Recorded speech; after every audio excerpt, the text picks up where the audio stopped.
नेपाली कांग्रेसको केन्द्रीय कार्य समिति चयनका लागि उम्मेदवारको अन्तिम नामावली प्रकाशित। सभापतिका लागि 5 जनाले प्रतिस्पर्धा गर्दै भोलि बिहानबाट मतदान सुरु हुने। आगामी निर्वाचनमा कांग्रेसलाई पहिलो दल बनाउने सभापतिका प्रत्याशीहरूको मुख्य एजेन्डा। कोइराला परिवारको विरासतलाई लिएर नेता कार्यकर्तामा चासो। दलहरूको महाधिवेशनसँगै मुलुकमा चुनावी माहौल सुरु। खर्चको पारदर्शितामा भने सधैँ प्रश्न। रुसी आक्रमणको चिन्ताका बीच युक्रेनमा सेना नपठाउने अमेरिकी राष्ट्रपति बाइडेनको घोषणा। र ए डिभिजन लिग फुटबलमा 3 स्टार र एपीएफ बीच प्रतिस्पर्धा जारी। नमस्कार, कान्तिपुर डायरीका साथमा सहकर्मी पूजनी र म अनिल। सुरु गरौँ अहिलेसम्मका प्रमुख प्रसङ्गबाट। सुरुमा कांग्रेस महाधिवेशन विशेष। नेपाली कांग्रेस 14औं महाधिवेशन विशेष।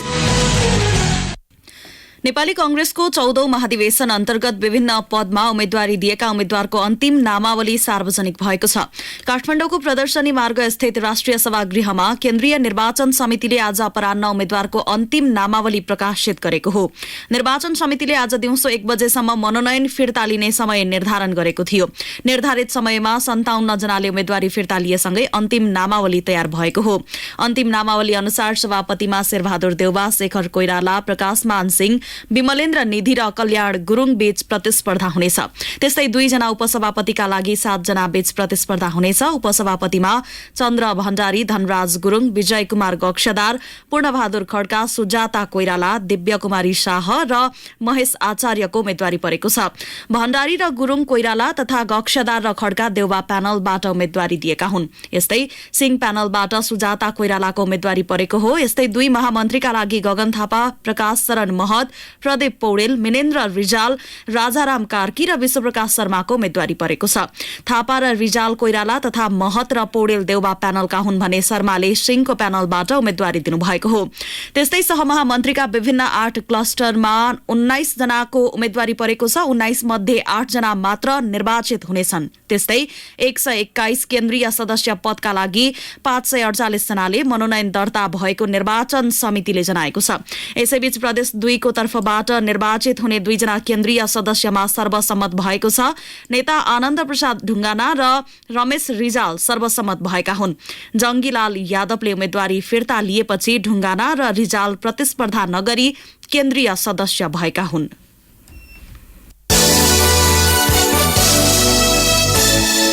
नेपाली कांग्रेसको सभापतिका प्रत्याशीहरूले आगामी निर्वाचनमा पार्टीलाई पहिलो शक्ति बनाउनेदेखि पार्टीलाई विधि प्रक्रियामा अघि बढाउने र युवाहरूलाई महत्त्वपूर्ण भूमिकामा ल्याउने सहितका एजेन्डा अघि सारेका छन्। उनीहरूले आफू नेतृत्वमा आए मात्र चुनावमा कांग्रेसलाई पहिलो पार्टी बनाउन सकिने तर्क समेत गरेका छन्।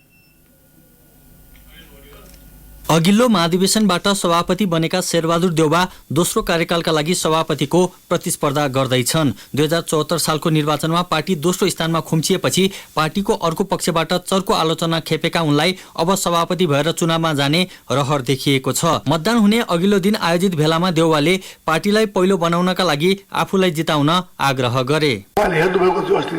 ओलीको सरकार कस्तो हालत थियो, अहिले कति हल्का भएको छ। त्यसैले चाहिँ अहिलेको बेला यो चाहिँ कांग्रेस पार्टी जित्नु जरुरी छ। कांग्रेस पार्टी जितेको खण्डमा मात्रै अगाडि बढ्न सक्छ। त्यसका लागि चाहिँ यो महाधिवेशन अत्यन्तै महत्त्वपूर्ण छ। यो महाधिवेशनमा मैले पनि आफूलाई उम्मेदवार दिएको जस्तो मलाई थाहै छ। के अरे अत्याधिक बहुमतले जिताएर जिताउनु भन्नेलाई अवश्य नै म चाहिँ सम्पूर्ण मागहरू पूरा गर्नेछु। 13औं महाधिवेशनका क्रममा केन्द्रीय सदस्यमा सर्वाधिक मत ल्याएका नेता शेखर कोइरालाले युवा अनुहारसहित प्यानल बनाएर प्रतिस्पर्धा गर्दैछन्। केन्द्रीय सदस्यबाट एकैपटक सभापतिको प्रतिस्पर्धी बनेका कोइरालाले पार्टीभित्र परिवर्तनका लागि आफूले उम्मेदवारी दिएको बताएका छन्। कार्यकर्ताहरूले नेपाली कांग्रेसमा परिवर्तनको खोजी गरिरहेका छन्। तपाईको नेपाली कांग्रेसभित्र गुट र भागबण्डाले नेपाली कांग्रेस थिलथिलो भएको छ। त्यसको अन्तको लागि पनि मैले नेतृत्वको होडमा म अगाडि बढेको छु। संस्थापन इतर समूह विभक्त भएपछि छुट्टै टिम बनाएका नेता प्रकाशमान सिंहले सभापतिमा निर्वाचन लड्दा पार्टीलाई गतिशील बनाउने एजेन्डा अघि सारेका छन्। महामन्त्री भइसकेका उनले 14औं महाधिवेशनबाट नेतृत्व परिवर्तनको महसुस गर्दै प्रतिस्पर्धामा उत्रिएका हुन्। पार्टीको जुन एउटा गति लिनुपर्ने हो यो पार्टीले चाहिँ लिन नसकेकै कारणले गर्दाखेरि यो चाहिँ गतिशीलता ल्याउनुको लागि यसमा चाहिँ के हो भन्दाखेरि 14औं महाधिवेशनमा यो चाहिँ नेतृत्वको चाहिँ परिवर्तनको आवश्यकता छ भन्ने मलाई चाहिँ लागेको कारणले म चाहिँ यो चाहिँ पार्टी सभापतिको उम्मेदवारमा म चाहिँ आएको चाहिँ छु। महाधिवेशन सुरु हुनुभन्दा पहिलादेखि नै सभापतिमा रुचि देखाएका नेता हुन् विमलेन्द्र निधि। 13औं महाधिवेशनपछि उपसभापति भएका निधिले नेतृत्वका लागि मैत्रीपूर्ण प्रतिस्पर्धा गर्ने बताएका छन्। प्रतिस्पर्धामा हामी सबै छौँ, धेरै छौँ, म पनि छु। त्यो राम्रो प्रतिस्पर्धा, मैत्रीपूर्ण प्रतिस्पर्धा निस्क्यौँ र यो महाधिवेशनलाई लोकतान्त्रिक प्रणालीमा विश्वास गर्ने, लोकतन्त्रमा विश्वास गर्ने नेपाली कांग्रेस एकमात्र हो नेपालको जो जनतामा भरोसा दिएर हामी यसलाई सफल पारौं। 5 जना प्रतिस्पर्धी मध्येका सबैभन्दा कान्छा उम्मेदवार हुन् कल्याण गुरुङ। युवा नेता गुरुङले पनि अरूले जस्तै पार्टीमा आन्तरिक लोकतन्त्रलाई बलियो बनाउने लगायत मुद्दा उठाएका छन्। उनी भन्छन्, मेरो एजेन्डा परिवर्तन, न्याय र समानताको पक्षमा। नयाँ पुस्ताले नेपाली कांग्रेसको सभापति जिम्मेवारी निर्वाह गर्नुपर्छ, नयाँ पुस्ताले देशको नेतृत्व गर्नुपर्छ, नयाँ पुस्ताले नेपाली कांग्रेसको नेतृत्व गर्नुपर्छ भन्ने मेरो दोस्रो एजेन्डा हो। पार्टीभित्र गुटबन्दी समाप्त गर्नुपर्छ भन्ने मेरो एजेन्डा हो। यसलाई विधान अनुसार सञ्चालन गर्नुपर्छ भन्ने एजेन्डा हो। नेपाली कांग्रेसको विधान अनुसार मतदानमा खसेको कुल मत मध्ये 50% भन्दा बढी मत ल्याए मात्र सभापतिमा निर्वाचित हुने व्यवस्था छ। पहिलो पटक जित सुनिश्चित नभए दोस्रो चरणमा जाँदा पहिलो चरणमा सबैभन्दा बढी मत ल्याउने 2 जनाको बीच प्रतिस्पर्धा हुनेछ। यो अवस्थामा 5 प्रतिस्पर्धीले पहिलो चरणमै जित हासिल गर्न सक्छन् कि सक्दैनन् भन्ने चासो बढी देखिएको छ, किनकि चुनावी समीकरण र नेताहरूको अडानले गर्दा नतिजाको पूर्वानुमान गर्न कठिन भएको कतिपयको बुझाइ छ। रेडियो कान्तिपुरका लागि अनिल बोगटी, काठमाडौँ। यसैबीच भोलि हुने निर्वाचनका लागि 3 ठाउँमा मतदान केन्द्र बनाइएको छ। महाधिवेशन प्रतिनिधिका लागि 1100 बुथ मार्फत मतदान गर्ने व्यवस्था मिलाइएको छ। महाधिवेशन स्थल राष्ट्रिय सभागृहमा पार्टी केन्द्रीय कार्य समिति, जनसम्पर्क समिति, भातृ शुभेच्छुक संघ संस्था, कर्णाली र लुम्बिनी प्रदेशका मतदाताका लागि मतदान गर्ने व्यवस्था तोकिएको छ। यसैगरी भृकुटी मण्डपको प्राङ्गणमा प्रदेश 2 र गण्डकीको मतदाताका लागि मतदान गर्ने व्यवस्था गरिएको छ। भृकुटी मण्डपको हलमा भने प्रदेश 1, बागमती र सुदूरपश्चिम प्रदेशका महाधिवेशन प्रतिनिधिका लागि मतदान गर्ने व्यवस्था मिलाइएको निर्वाचन समितिले जनाएको छ। निर्वाचनमा 29 प्रकारका मतपत्रको व्यवस्था गरिएको छ भने सबै मतपत्रका लागि अलग अलग मतपेटिकाको व्यवस्था गरिएको समितिले जनाएको छ। भोलि बिहान 8 बजेदेखि सुरु भई बेलुकी 5 बजे भित्र निर्वाचन सक्ने गरी तयारी गरिएको निर्वाचन समितिले जनाएको छ। 1 जना मतदातालाई मतदान गर्न 127 मिनेट लाग्ने अनुमान गरिएको छ।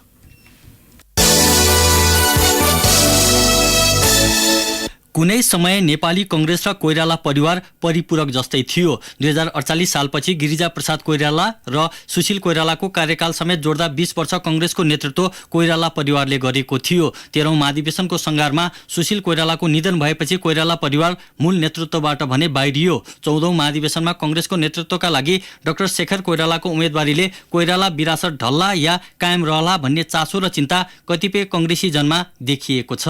एक रिपोर्ट। कांग्रेस कोइराला परिवारको विरासत भन्ने कुरा कसैले नमाने पनि स्थापित सत्य हो। 2006 सालमा बीपी कोइरालाले राष्ट्रिय कांग्रेस र प्रजातान्त्रिक कांग्रेस एकीकरण गरेर नेपाली कांग्रेस बनाए। यता कांग्रेसमा कोइराला परिवारका सदस्य कुनै न कुनै रूपमा नेतृत्वमा रहँदै आएका छन्। कांग्रेस भनेकै कोइराला र कोइराला भनेकै कांग्रेस मान्ने महाधिवेशन प्रतिनिधिहरू पनि आजसम्म जीवितै छन्। तर 14औं महाधिवेशनमा आएर कोइराला परिवारका सदस्यहरू बीच नै समन्वय र सहकार्यको अभाव देखियो। फलस्वरूप बीपी पुत्र शशाङ्क कोइराला केन्द्रीय सदस्य र गिरिजा प्रसाद कोइरालाको विरासत थाम्ने सुजता प्रकाशमान सिंहको क्याम्पमा पुगिन्। सार्वजनिक कार्यक्रममा कोइरालाको विरासत फर्काउने अभिव्यक्ति दिन पछि नपरेका कोइराला परिवारका सदस्यहरू बीच नै बाटो फरक हुँदा गन्तव्य बेबारिसे बनेको छ। कोइरालाको विरासत यसअघिकै महाधिवेशनमा पनि भत्किसकेकाले अब फर्किनेमा संशय व्यक्त गर्छन् नेभी संघका संस्थापक अध्यक्ष सिन्धुलीका विपिन कोइराला। अहिले राजनीति बीपी कोइरालाको पार्टी 15औं महाधिवेशनसम्म अब कांग्रेसै रहँदैन। तपाईँको पाबन्दी पनि छैन, सीमा पनि छैन। आज आएको छ, क्षेत्रीय प्रतिनिधि भएको छ, उम्मेदवार महाधिवेशनको भइहालेको छ। जनवाद छ, धन्यवाद हरेक दलमा छ, मेरो पार्टीमा पनि भयो। बीपी कोइराला भन्थे हामीले आफ्ना विरोधीलाई पनि सिद्धान्तको आधारमा जित्नुपर्छ। तर उनका अनुयायीहरूमा सिद्धान्तको चेत र राजनीतिक इमानदारी भन्दा बाहुबली प्रथाप्रतिको आकर्षण बढ्दो छ। कांग्रेसको कुम्भ मेलामा सहभागी हुन दैलेखबाट आएका महाधिवेशन प्रतिनिधि गणेश बहादुर खड्का महाधिवेशन स्थल भिरकुटी मण्डपमा भेटिँदा पनि उति उत्साही थिएनन्। मुलुकमा प्रजातन्त्र ल्याउन महत्वपूर्ण भूमिका खेलेको कोइरालाका परिवारका सदस्य नै नेतृत्वमा आउन् भन्ने उनको चाहना, उनको अनुहार चाहिँ मलिन थियो। कोइराला परिवारको यो मुलुकमा प्रजातन्त्र ल्याउनको लागि ठूलो योगदान छ। त्यसैले बिपीको राष्ट्रियता, प्रजातन्त्र र समाजवाद भन्ने टोटल बिर्सिएका छन्। यसलाई जगेर्ना गर्दै बिपीको आदर्शलाई स्वीकार गर्ने नेताको आवश्यकता छ। डाक्टर शेखर कोइराला आएमा त्यतै बेस हुन्थ्यो भन्ने हाम्रो धारणा हो। कांग्रेसको महाधिवेशन जहिले पनि नेतृत्व प्रदान हुन्छ। नीति सिद्धान्त र विचारको बहस गर्ने थलो महासमिति बैठक हो। तर नेतृत्वमा आकांक्षा गर्नेहरूले पनि नीतिका बारेमा बहस गर्न छाडेकोमा प्रतिनिधिहरू दुखी छन्। स्याङ्जाका रामचन्द्र पङ्गेनी नीति कोइरालाको र नेतृत्व अरूको हुने अवस्थाको अन्त्य हुनुपर्ने चाहना त राख्छन्, तर यसका लागि कोइराला परिवारबाट कोही पनि सशक्त रूपमा नआएकोमा खिन्न पनि छन्। गिरिजाबाबुको पछि चाहिँ कोइराला पछिले एउटा सशक्त रूपमा नेतृत्व लिन अलि पछि हटेको हो कि जस्तो त्यस्तो देखिन्छ। बीपीको सिद्धान्तलाई हेरेर कांग्रेसको एउटा मूलधार लागेको छ भने अहिले त्यो बीपीको सिद्धान्त छोडेर अर्को एउटा नेतृत्व पङ्क्तिले अर्को धारमा लागेको देखिन्छ। त्यो समग्र प्रजातन्त्री आन्दोलनलाई असर गर्छ। कांग्रेस जति पुरानो पार्टी हो, यसका कार्यकर्ता पनि उति नै पुराना छन्।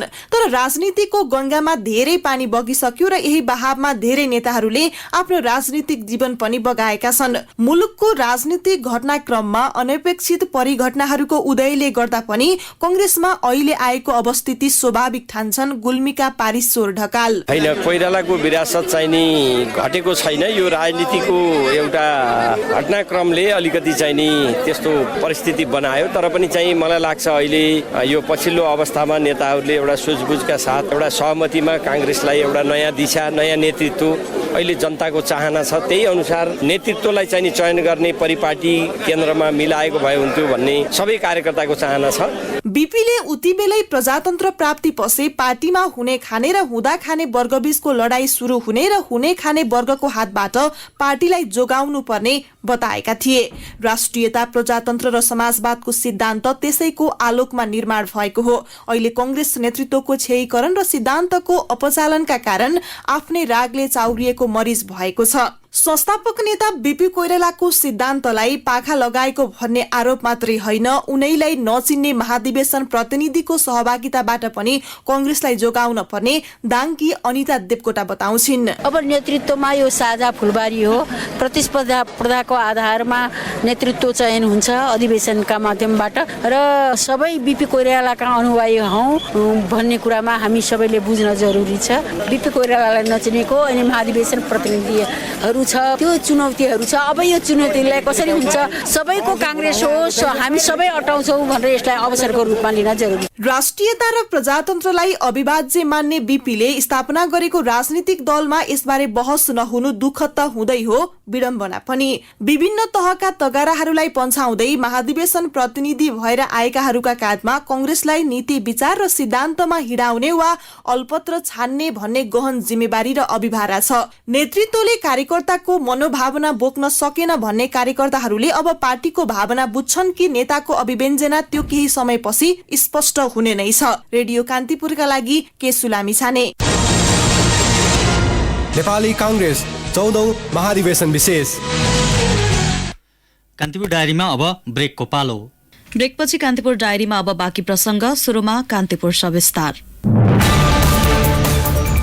कान्तिपुर सविस्तार। मुलुकमा यतिखेर दलहरूको महाधिवेशनको माहौल छ। कांग्रेसको 14औं महाधिवेशन जारी छ। एमाले र राष्ट्रिय प्रजातन्त्र पार्टीले महाधिवेशन भव्य रूपले सम्पन्न गरिसकेका छन्। माओवादी केन्द्र पौष दोस्रो साता राष्ट्रिय सम्मेलनको तयारीमा छ। राजनैतिक दलहरूले आफ्ना महाधिवेशनलाई आगामी निर्वाचनका लागि शक्ति सञ्चयको माध्यम बनाएपछि चुनावी माहौल देखिएको छ। करोडौं रुपैयाँ खर्च गरेर गरिने दलहरूको महाधिवेशन र मुलुकको निर्वाचनमा दलहरूले गर्ने खर्चको पारदर्शितामा भने सधैँ प्रश्न उठ्ने गरेको छ।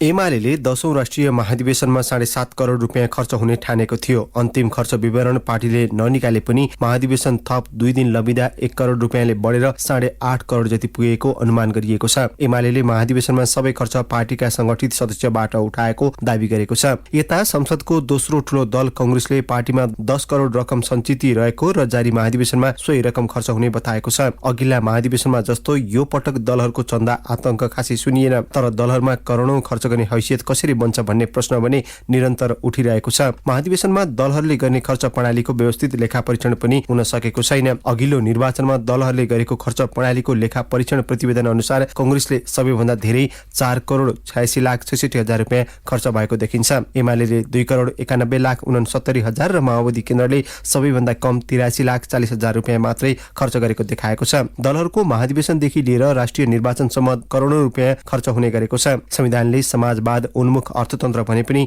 चुनावका नाममा हुने गतिविधि भने उनीहरूको नीति अनुसार छैन। पैसाको भरमा पार्टीको चुनावमा प्रतिस्पर्धा गर्ने परिपाटीले सही व्यक्ति छान्न कठिन हुँदै गएको एमाले सचिव योगेश भट्टराई बताउँछन्। पार्टीभित्र पैसा नभएका मानिसहरू, लामो समयदेखि राजनीतिक जीवन बिताएर आएका मानिसहरूलाई एकदमै सङ्कट परिरहेको छ। नवधनाट्यहरू पार्टीमा प्रवेश गर्ने, पार्टीका संरचनाहरू उनीहरूले कब्जा गर्ने, चुनाव खर्च आफै जुटाउँछु भनेर टिकट लिने जस्ता प्रवृत्तिले गर्दा पार्टीमा एउटा अराजनीतिक समूह चाहिँ हाबी हुँदै गएको छ देशका विभिन्न राजनीतिक दलहरूमा। त्यसलाई नियन्त्रण गर्नु अनिवार्य छ। त्यस्तो भएन भने पार्टी चाहिँ भिडतन्त्रमा परिणत हुँदै जान्छ र राजनीतिक संस्कार चाहिँ कमजोर हुँदै जान्छ। निर्वाचन आयोगले प्रतिनिधि सभा प्रत्यक्ष उम्मेद्वारका लागि 25 लाख रुपियाँ र समानुपातिक उम्मेद्वारका लागि 2 लाख रुपियाँ खर्च सीमा तोकेको थियो, तर प्रत्यक्ष निर्वाचनमा कुनै कुनै उम्मेद्वारले 10 करोड रुपियाँसम्म खर्च गरेका थिए। राजनीतिक दलहरू, तिनका भातृ संगठन र प्रतिष्ठानका नाममा पनि देशभर अथाह सम्पत्ति छ, तर तिनको वास्तविक लेखाजोखा छैन। समग्रमा निर्वाचन खर्च प्रणालीकै समीक्षा गर्नुपर्ने बेला आएको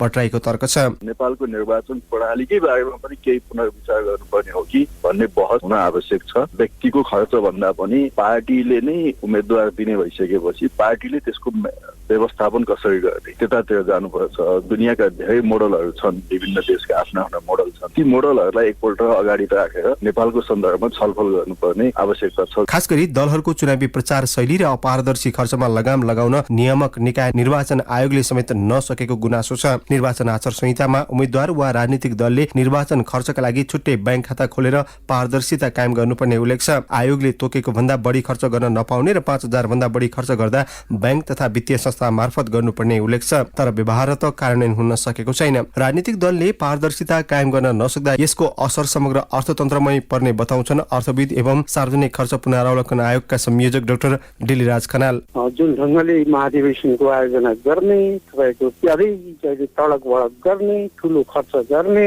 गरिएको एउटा स्थिति छ, त्यसले थप विकृति विसङ्गति ल्याउने र त्यसको अन्तर सम्बन्ध छ। यस्ता गतिविधि प्रवृत्ति यस्ता संस्कारहरूले चाहिँ मलजल दिने काम गर्छ। यो आफैमा थप रूपमा बहस गर्नुपर्ने, छलफल गर्नुपर्ने र कहीँ न कहीँ गएर एक प्रकारको एउटा सीमा लगाम लगाउनु पर्ने खाँचो र आवश्यकता। दलहरूको खर्च प्रणालीको लेखाजोखा गर्ने र नियमन गर्ने निकाय निर्वाचन आयोगको भूमिकामा पनि प्रश्न उठ्ने गरेको छ। उम्मेद्वार वा राजनीतिक दलले बुझाएको निर्वाचन खर्च विवरण सन्तोषजनक नदेखिए निर्वाचन आयोगले सो खर्चको बिल भरपाई गर्ने तथा बैंक वित्तीय संस्थाको सम्पूर्ण विवरण पेश गर्न आदेश दिन सक्छ। खर्च पारदर्शिता कायम नगर्ने दललाई कारबाही गर्ने सम्मको अधिकार आयोगलाई छ। आयोगका सहप्रवक्ता कोमल प्रसाद धमला भने राजनीतिक दलहरूको नैतिकतामाथि नै प्रश्न गर्छन्। चुनावको पो आचार संहिता हुन्छ त, अब उनले गरेको चुनावको खर्च हामीले तोक्ने कुरो हुँदैन। मितव्ययिता अपनाउनु पर्ने, अब देश नै आर्थिक स्रोतमा कमी छ, कमजोरी छ भन्ने कुरो राज्य सञ्चालन गर्ने तिनै उहाँहरू दलहरू नै हो। त्यसैले उहाँहरूले यो नबुझेको कुरा पनि होइन। अब उहाँहरूको महाधिवेशन लगायतका खर्चहरूमा नियन्त्रण गर्ने प्रणाली चाहिँ हामीले आयोगले त्यसरी गर्ने गरेको छैन। त्यो आयोगको जुरिडिक्सनमा पर्दैन। त्यो मुलुकको आधा अर्थतन्त्र यसै पनि अनौपचारिक छ। चुनावमा हुने खर्चले अनौपचारिक अर्थतन्त्रलाई अझै बढावा दिने गरेको छ, तर त्यस्ता खर्चको स्रोत नखुल्दा दलहरूको पारदर्शितामाथि मात्रै होइन, निर्वाचन जनप्रतिनिधिहरूको भूमिकामाथि समेत प्रश्न उठ्ने गरेको छ। रेडियो कान्तिपुरका लागि अनिल परियार। कान्तिपुर सविस्तार।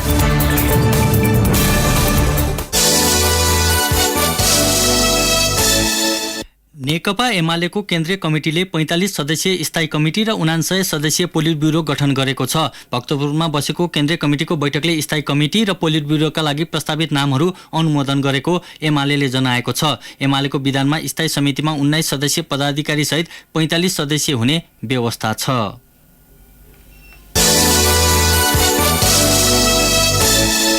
कर्णाली स्वास्थ्य विज्ञान प्रतिष्ठानमा औपचारिक रूपमा जुम्लामा चिकित्सा विज्ञान MBBS को कक्षा सञ्चालनमा आएको छ। राष्ट्रपति विद्यादेवी भण्डारीले आज एक कार्यक्रमका बीच जुम्लाको खलङ्गा स्थित कर्णाली स्वास्थ्य विज्ञान प्रतिष्ठानमा MBBS पढ़ाईको शुभारम्भ गर्नुभएको हो। प्रतिष्ठान स्थापनाको 10 वर्षपछि आजबाट औपचारिक रूपमा MBBS पढ़ाई शुरू गरिएको हो। कान्तिपुर डायरीमा पुनः ब्रेकको पालो। कान्तिपुर डायरीमा अब बाँकी प्रसंग। सुरुमा आर्थिक समाचार। तनहुको छिम्केश्वरीमा केबल कार निर्माण हुने भएको छ। Bandipur cable car and tourism लिमिटेडले दोस्रो परियोजनाको रूपमा सो स्थानमा केबल कार निर्माण गर्न लागेको हो। छिम्केश्वरीलाई धार्मिक पर्यटनको केन्द्र बनाउने उद्देश्यसहित केबल कार निर्माण गर्न लागि कम्पनीका अध्यक्ष रामचन्द्र शर्माले जानकारी दिनुभयो।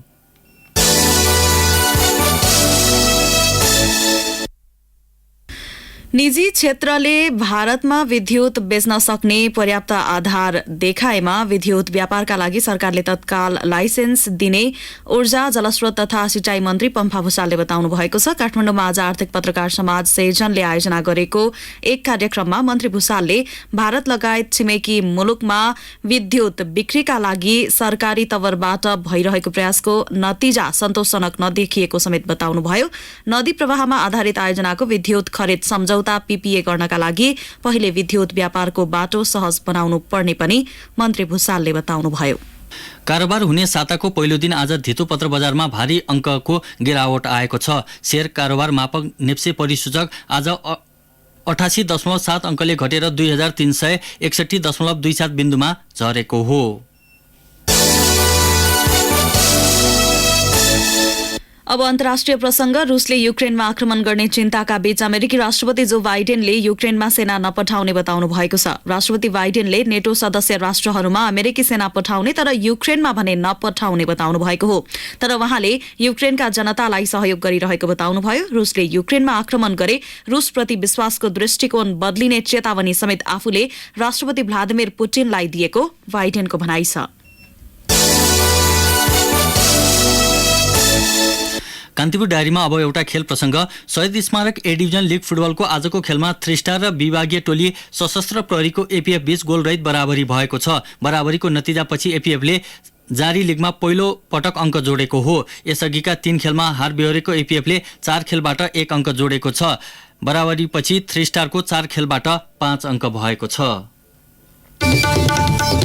अवस्थ राति 8 बजे अर्को बुलेटिन लिएर आउने नै छौं। तबसम्मका लागि सहकर्मी पूजनी र म अनिल आज्ञा माग्छौं। नमस्ते।